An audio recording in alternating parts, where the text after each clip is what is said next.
wabarakatuh. Nama saya Arna Rakatmaja. Ini saya akan menjelaskan tentang bab explicit cursor. Tujuan dari bab ini yaitu yang pertama, distinguish between an implicit and an explicit cursor. Yang kedua yaitu discuss when and why to use an explicit cursor. Dan yang ketiga, use PL/SQL record variable. Yang keempat, write a cursor for loop. Kemudian kursor, tentang kursor.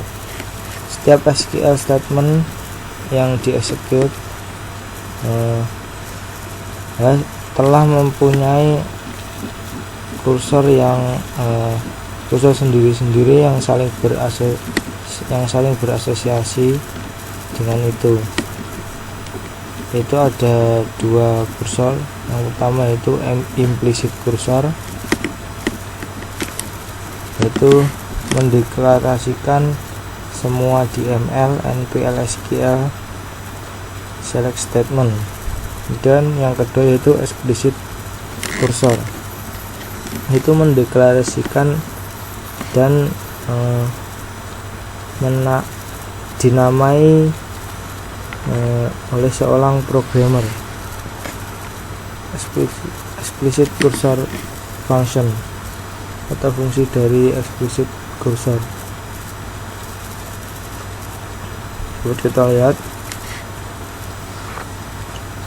apabila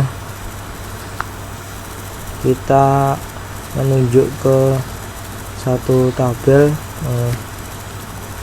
kursor tersebut akan memberi informasi tentang isi dari tabel tersebut, yaitu isi tabelnya terdapat di gambar paling kanan. Kemudian controlling explicit cursor, ada tiga, yaitu open the cursor, kemudian fetch a row, dan yang ketiga itu close the cursor. Kemudian controlling explicit cursor, yang pertama open the cursor, kemudian fetch a row, dan close the cursor. Controlling explicit cursor, yang pertama caranya hampir sama, open the cursor, kemudian fetch a row, yang ketiga yaitu close the cursor. Deklarasi kursor dengan sintak cursor name is select statement. Catatan, jangan menyertakan klausa into di dalam deklarasi kursor. If processing rows in a specific sequence is required, use the order y clause in the query. Apabila proses row spesifik tidak berjalan, gunakan order y klausa dalam query tersebut, dan yaitu deklarasi kursor. Contohnya, kursor employee cursor is select from employee ID last name from tabel employee. Dan dilanjut kursor deklarasi yang di bawahnya,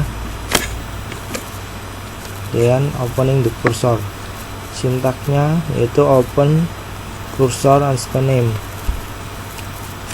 Open the cursor to execute the query and identify the active set. If the query return no row, the exception is raised. Use cursor attribute to test the outcome after a fetch. Fetching data from the cursor.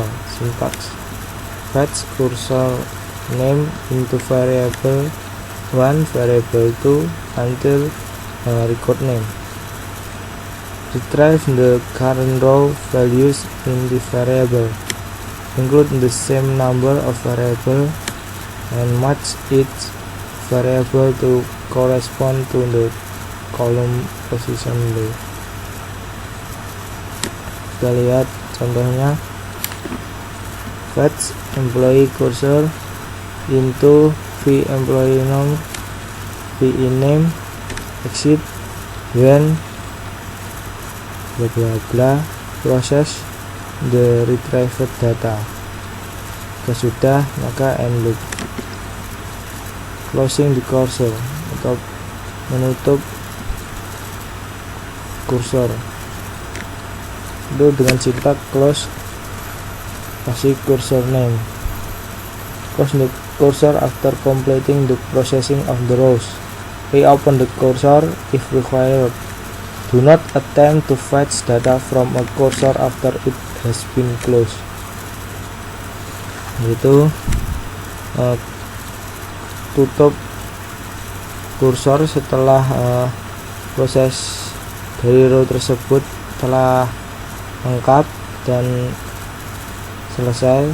Kemudian buka kembali jika diperlukan. Kemudian jangan attempt to fetch data dari kursor setelah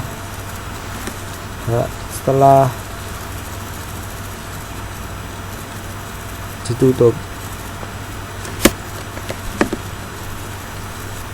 Dan explicit cursor attribute. Buat kita lihat, attribute is open tipe boolean, font tipe boolean, font row count. Untuk is open yaitu apabila mengevaluasi benar jika kursor telah dibuka. Kemudian not found benar jika recent fetch tidak kembali ke suatu row.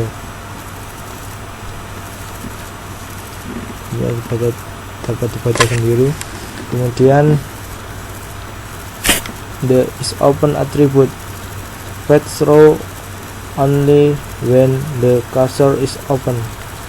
Use the is open cursor attribute before performing a fetch to test whether the cursor is open. Example, kita lihat, if not employee cursor is open, then open employee cursor. Jadi apabila belum terbuka, maka employee cursor dibuka. Kemudian controlling multiple fetch. Pertama, proses several rows from an explicit cursor using a loop.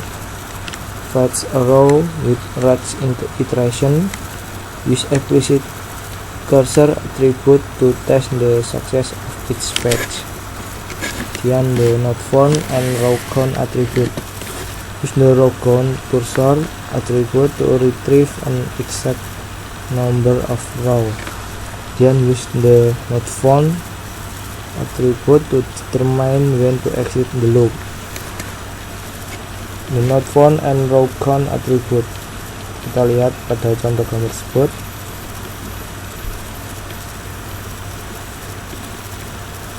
Fetch employee cursor into v employee name, v name, exit when employee cursor row count lebih besar dari 10, or employee cursor not found di BMS output deadline to char v employee name or v name.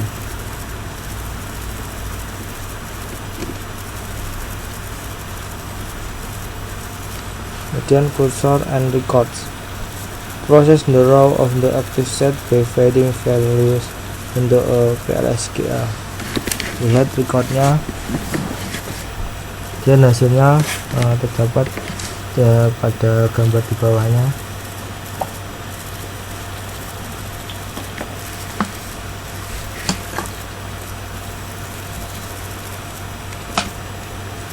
Dan cursor for loop.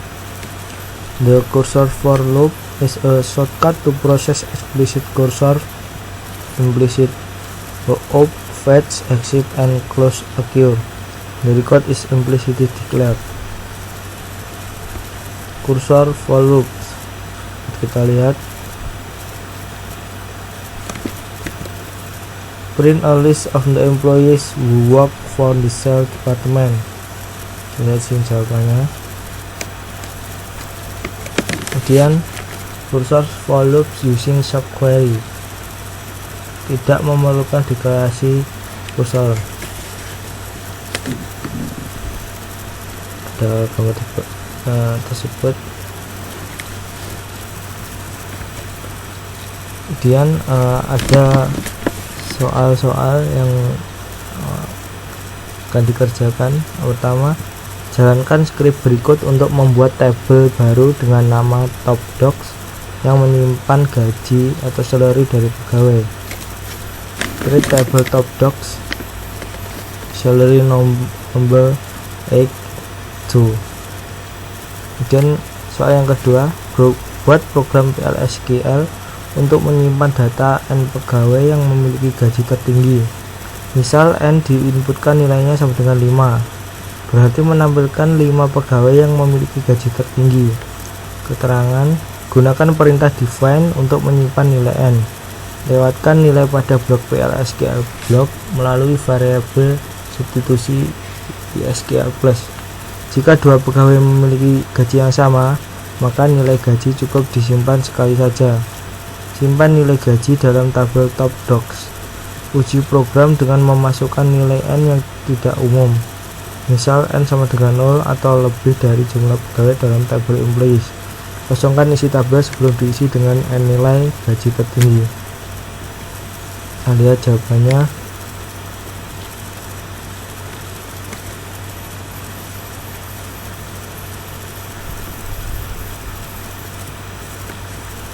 Dan soal nomor 3, buatlah program PLSQL untuk menampilkan data pegawai, last name, salary, dan manager ID yang bekerja di departemen tertentu.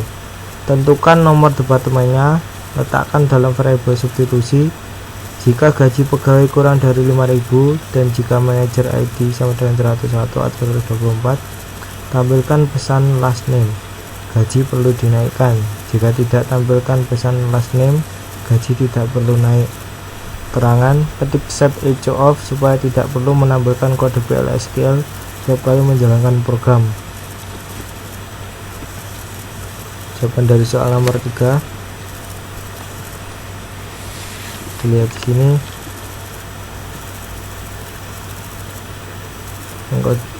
Kondisi case di BMS output outline employee code last name, gaji perlu dinaikkan. Kemudian jika gaji kurang dari 5.000 maka gaji dinaikkan. Jika gaji lebih dari 5.000 maka gaji tidak perlu dinaikkan. Terima kasih atas perhatiannya. Semoga apa yang saya sampaikan bermanfaat. Assalamualaikum warahmatullahi wabarakatuh.